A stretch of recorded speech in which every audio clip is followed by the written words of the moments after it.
Head Känseti võistlejad! Praegu te vaatate videot, kuidas teha aruandeid.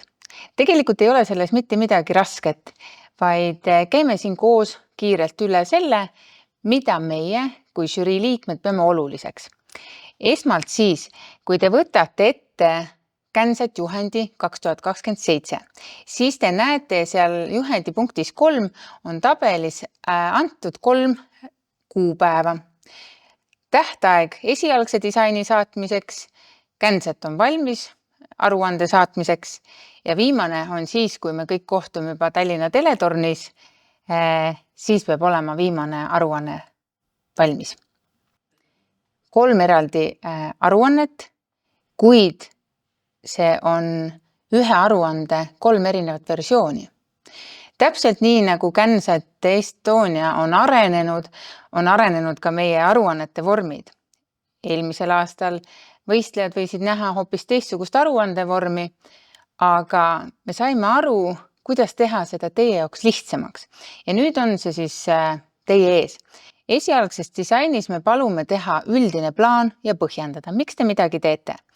Teises plaanis on vaja juba täpsemalt rääkida sellest, mida te ehitasite, kuidas te ehitasite ja miks te midagi valisite.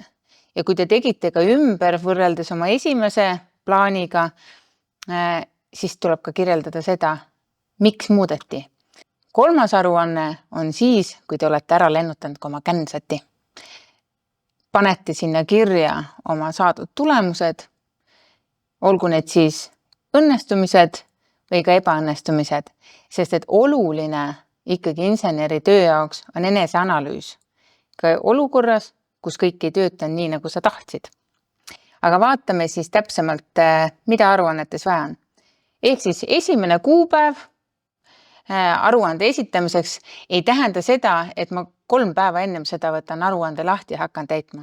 Aruande esitamine on protsess. Sellega alustatakse Känsati esimesest kohtumisest peale.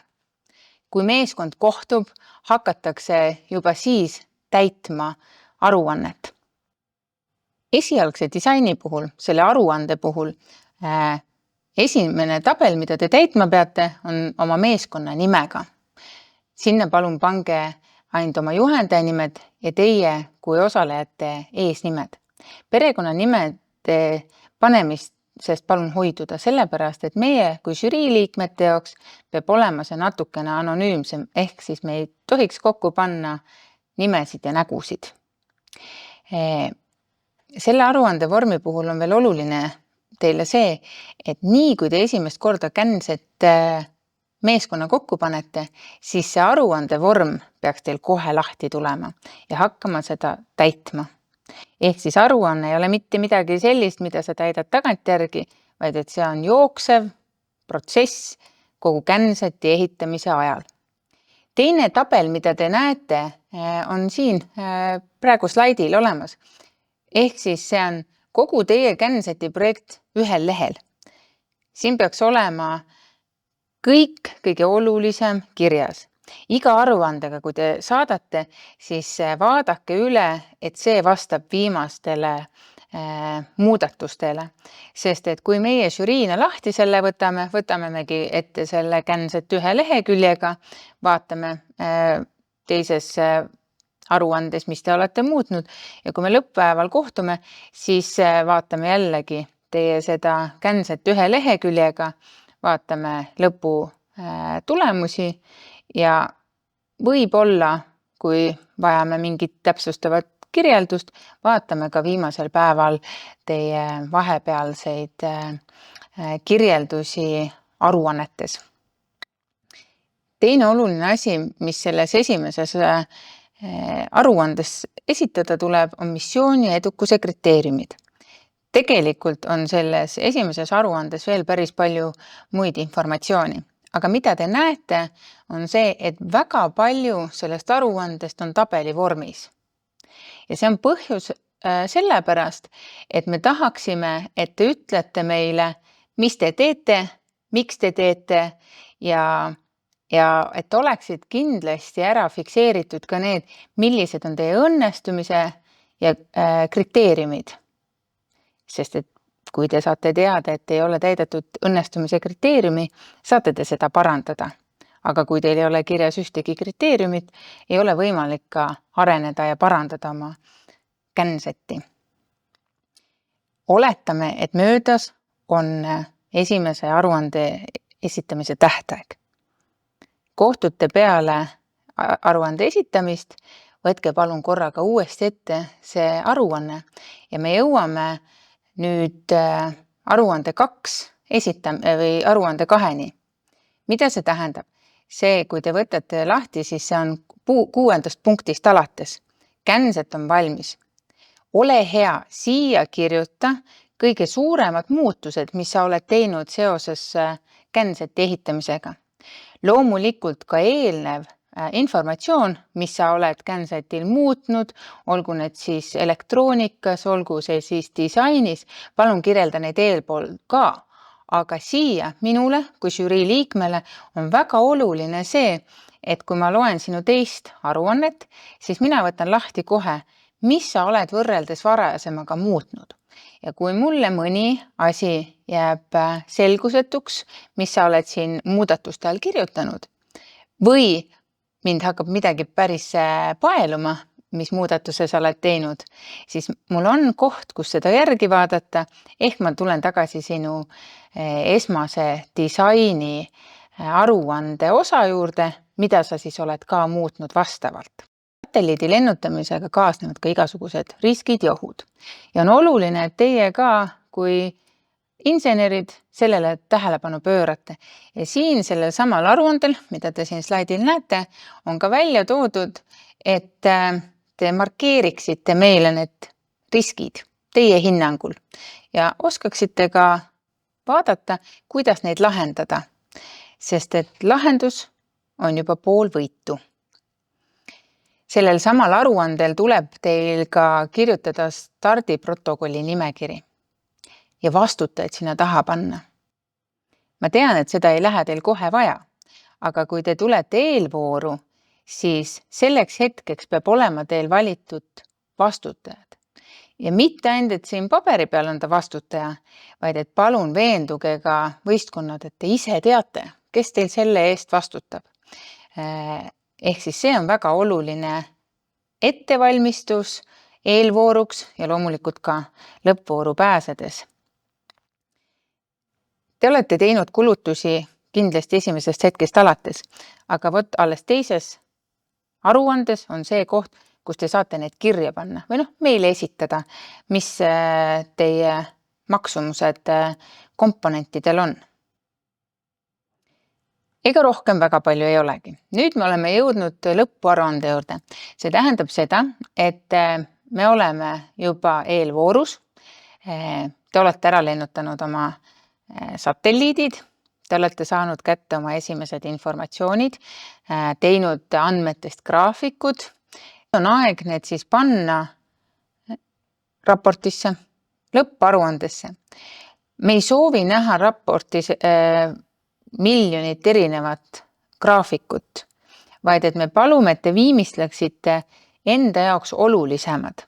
Ja see ei tähenda mitte seda, et te panete suvaliselt mitu graafikut meile, vaid te ka viimistlete.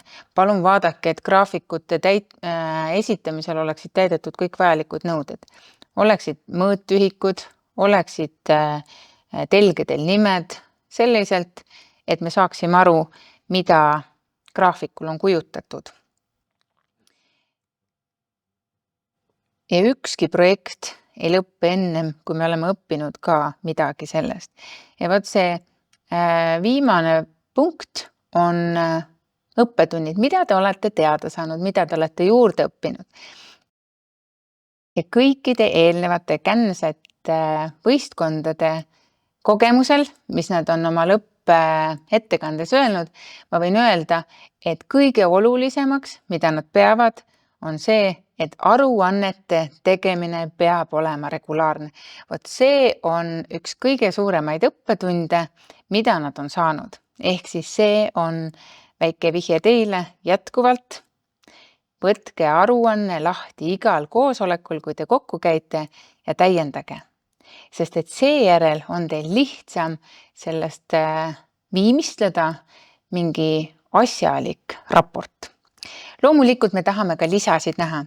On tore, kui teil on mingid käedijooniseid, kui teil on mõõtmistabeleid või tulemusi, kui teil on koodid, aga palun ärge saatke piltskriinidena meile kogu koodijuppi, sest kompileerida seda pildina pole võimalik ja ega ükski meie žürii liikmetest ei tööta seda teie koodijuppi läbi. Te võite lihtsalt saata enda jaoks kõige ägedamast või toredamast kohast koodil selle jupi. Siis me lihtsalt näeme, et see on teie endi tehtud. Ja loomulikult raportitel või aruannetel olgu õiged nimed. Seda palun kontrollitke ka kindlasti. Mis teevad ühe aruande usutavaks? Hea tehniline aruanne ei palu lugejal uskuda, vaid näitab tõendeid. Foto näitab ehitatud prototüüpi, skeem näitab ühendusi või andmevoogusid, arvutus näitab, kust tuli massi, laskumiskiiruse või energiatarve, test näitab, mida päriselt prooviti ja milline tulemus saadi. Uues vormis tasub iga olulise väite juures küsida 2 asja. Mis on selle väite tõend ja millise nõudega seda võrreldakse? Siis ei jää töötab hästi lihtsalt arvamuseks, vaid muutub kontrollitavaks tulemuseks. Ja uskuge mind, žürii usub ja loeb skeeme, arvutusi ja testide tulemusi väga hästi. Aga kuidas ikkagi kirjutada otsustest? Sest nagu ma mainisin, meie aruanne on enamasti tabelite kujul. Ja üks lihtne kirjutamise viis on, et kui testid on tehtud, lisage tegelik tulemus ja otsus. Või kui te leiate ka tootjate poolt mingit informatsiooni, siis võite ka lihtsalt sellele tuginedes teha. Selline kirjutamise stiil või viis näitab inseneri mõtlemist ja väldib pikki jutustavaid tekste. Kui te olete nüüd oma aruande ikkagi valmis teinud ja tahaksite, et kuidas ma ikkagi kontrollin selle, et kas see vastab kõikidele nõuetele, siis palun väga. Siin on see slaid, mille järgi te saate kontrollida. Esiteks, selgus, kas teie missiooni eelkõige siis teise missiooni põhieesmärk on üks ja arusaadav. Kas eesmärk, lahendus ja tulemus on eristatavad ning et kas süsteemi staatus on nähtav või arusaadav. Tihti ikkagi öeldakse seda, et näita vanaemale ja kui vanaema saab aru, siis ilmselgelt saavad ka teised aru. Teiseks, testid. Mis näitavad teie testide edukust? Mille te võtsite selleks aluseks? Vaadake, et kas teie viimane või parim tulemus on kirjas. Et kui te veel lõpus tegite uued katsed või testid ja saite paremad tulemused, vaadake, et need ikkagi kirjas oleksid. Ja oluline on ka see, et kui te tegite muudatusi või otsustasite jääda samaks oma tehnilise disaini, siis et sellel oleks taga põhjendus või otsus, et teate, miks te nii tegite. Oluline viimane asi on vastavus, on see, kas põhinõuded on täidetud tõenditega. Arvutused, skeemid, joonised. Ja kui isegi on ebaõnnestumised, siis ka see on okei. Aga te peate põhjendama, miks mingi asi ebaõnnestus. Jätke välja ebavajalik jutt, jätke välja oma kontaktandmed, jätke välja oma perekonnanimed. Ja lõpetuseks ei oskagi ma teile, armsad noored, mitte midagi ütelda, kui et ärge kirjutage aruannet tagantjärgi. See ei ole ilukirjandus. Mul on õhtuks voodi kõrval hoopis teised raamatud, mida lugeda. Mida lühemalt sina selle kirja paned, mida ägedamaid skeeme, ülevaatlikumaid skeeme sina kasutad, seda lihtsam on minul kui hindajal seda lugeda. Loomulikult, kui mingi asi vajab sõnalist kirjutamist, tehke seda, aga arvestage sellega, et nii nagu teile ei meeldi pikki tekste lugeda, väldime meie ka neid. Jõudu tööle!